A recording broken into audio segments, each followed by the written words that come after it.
Shalom anak-anak CST, apa kabar kamu semua?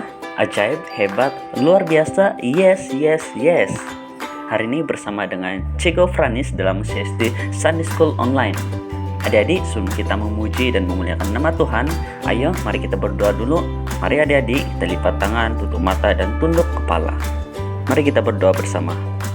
Bapa di surga, kami mengucap syukur buat hari ini kami dapat bersama-sama dalam CST Sunday School Online. Tuhan, urapi setiap kami ya Bapa, agar kami dapat fokus untuk memuji, menyembah, dan juga mendengar firman-Mu sebentar nanti. Tuhan, ini kami bersyukur atas semuanya. Dalam nama Yesus Kristus kami berdoa.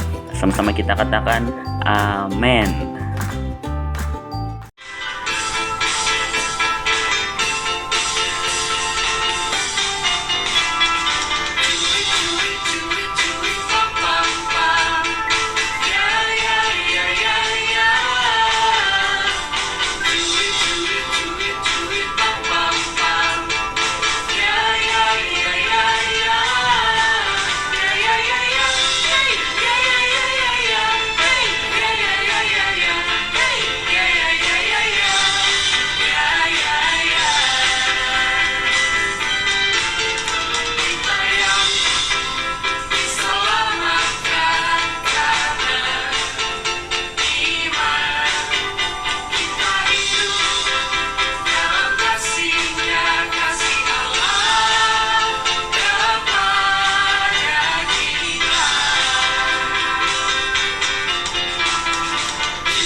Adik-adik, Chico akan bawa kita dalam firman Tuhan yang bertajuk pencobaan di padang gurun.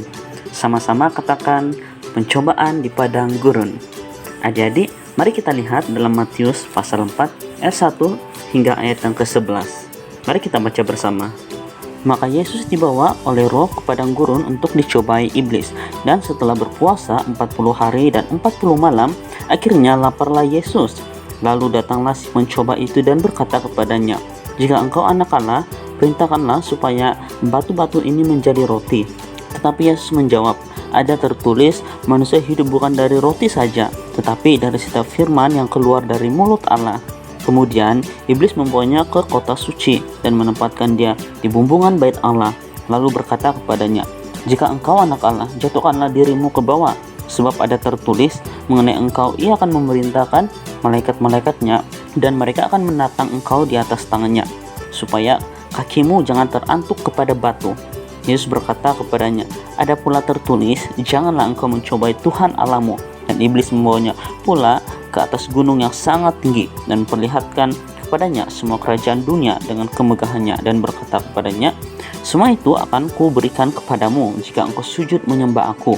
Maka berkatalah Yesus kepadanya, "Enyalah iblis, sebab ada tertulis, engkau harus menyembah Tuhan Allahmu, dan hanya kepada Dia sajalah engkau berbakti." Lalu iblis meninggalkan dia, dan lihatlah malaikat-malaikat datang melayani Yesus. Nah, adik-adik, dalam kitab Matius ini menceritakan setelah Tuhan Yesus dibaptis oleh Yohanes, ia dibawa ke padang gurun. Yesus dengan sengaja dibawa oleh Roh untuk dicobai oleh iblis.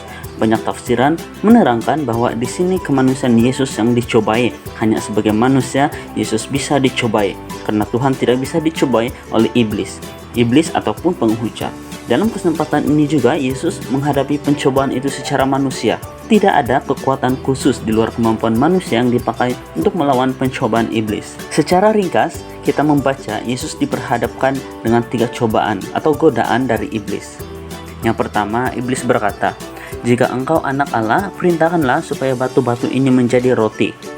Nah, adik-adik, sebagai Tuhan atau anak Allah, Yesus bisa melakukannya. Tetapi karena sebagai anak Allah juga ia tidak perlu roti untuk hidup. Tetapi Yesus menunjukkan bahwa memang manusia perlu makan dan tidak mampu merubah batu menjadi roti, tetapi tidak juga perlu melakukannya, apalagi sampai meminta bantuan dari iblis untuk melakukannya. Manusia hidup dari Tuhan, dari makanan jasmani berupa makanan dan minuman sehari-hari diberikan Tuhan juga dari makanan rohani berupa firman dari Tuhan.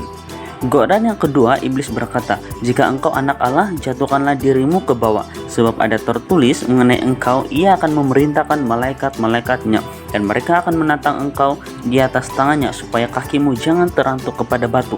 Di sini juga sekali lagi Yesus menunjukkan bahwa sebagai Tuhan ia bisa melakukannya, tetapi sebagai manusia tidak bisa dan tidak perlu melakukan itu. Kalaupun Allah menjanjikan perlindungan, tidak berarti kita harus coba-coba apakah janji perlindungan itu benar adanya. Sebagai manusia, jangan mencobai Tuhan. Pencobaan yang ketiga, iblis berkata, "Semua itu akan kuberikan kepadamu jika engkau sujud menyembah aku." Semua kekayaan, kekuasaan, kejayaan di bumi akan diberikan jika menyembah iblis. Tuhan tidak mungkin menyembah iblis, tetapi manusia mungkin saja melakukannya. Apalagi kalau janji imbalannya setimpal, yaitu kekayaan dan kejayaan, sepertinya sangat menarik. Tetapi Yesus memberikan jawaban yang tepat sebagai manusia, bahwa apapun alasannya tidak perlu dan tidak harus manusia menyembah iblis, karena hanya Allah yang boleh disembah oleh segenap alam. Dialah pencipta dan penguasa segala sesuatu, termasuk semua yang dijanjikan oleh iblis itu. Nah, jadi pelajaran dari pencobaan yang dilakukan iblis dan dijawab secara manusiawi oleh Yesus ini dengan jelas mengajarkan kepada kita bahwa sebenarnya sebagai manusia kita bisa melawan setiap godaan dan cobaan yang dilakukan iblis. 3 pencobaan itu sebenarnya gambaran dari berbagai macam pencobaan yang selalu dihadapi oleh manusia sepanjang masa. Pencobaan pertama menggugah keinginan manusia akan makanan, akan apa yang memang dibutuhkannya. Cobaan seperti itu selalu ada dalam kehidupan manusia sampai saat ini. Kebutuhan dan keinginan akan makanan dan kebutuhan pokok lainnya membuat orang menjauh dari Allah. Pencobaan kedua menggugah keraguan manusia akan kuasa dan keberadaan Allah. Seringkali manusia yang sudah mengenal Allah masih ragu dengan pemeliharaan dari Allah, sehingga suka menuntut bahkan mencobai Allah untuk memuaskan keinginannya sendiri. Bahkan seringkali kita tergoda untuk berpikir bahwa segala sesuatu tentang hidupmu akan dipenuhi oleh Allah. Jadi tidak perlu melakukan apa-apa, tinggal minta saja kepada Allah.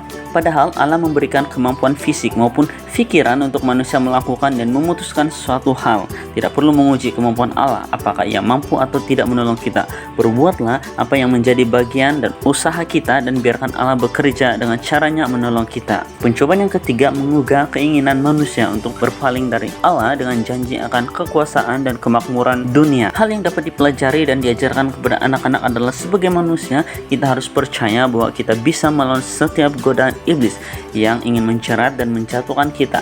Dan untuk itu, hal yang penting yang harus kita miliki adalah firman Tuhan. Sebagaimana Tuhan Yesus menunjukkan bahwa setiap godaan iblis itu dapat dikalahkan dengan pemahaman yang benar dan apa yang tertulis dalam firman Tuhan.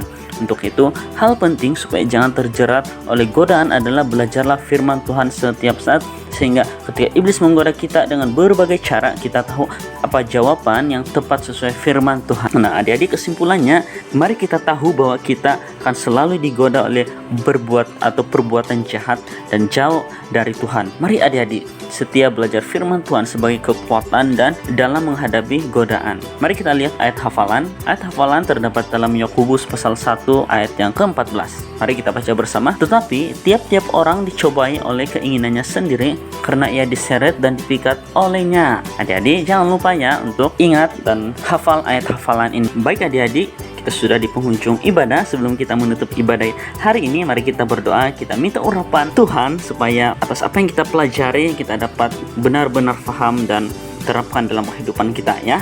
Mari kita berdoa bersama. Terima kasih Bapa di surga, kami sangat bersyukur hari ini kami punya kesempatan untuk memuji, menyembah, dan juga mendengarkan, belajar firman-Mu. Tuhan, biar kiranya setiap firman yang kami sudah belajar itu menjadi kekuatan, itu menjadi sesuatu yang kami bawa dalam kehidupan kami sehari-hari Tuhan. Tuhan, urapi kami dengan Roh Kudus, bekerjalah selalu di dalam kami. Terima kasih Tuhan Yesus yang baik. Ini doa kami hanya di dalam nama Engkau. Kami berdoa dan sama-sama kita katakan amin. Baik adik-adik, kita jumpa minggu hadapan. Tuhan Yesus memberkati. Bye-bye.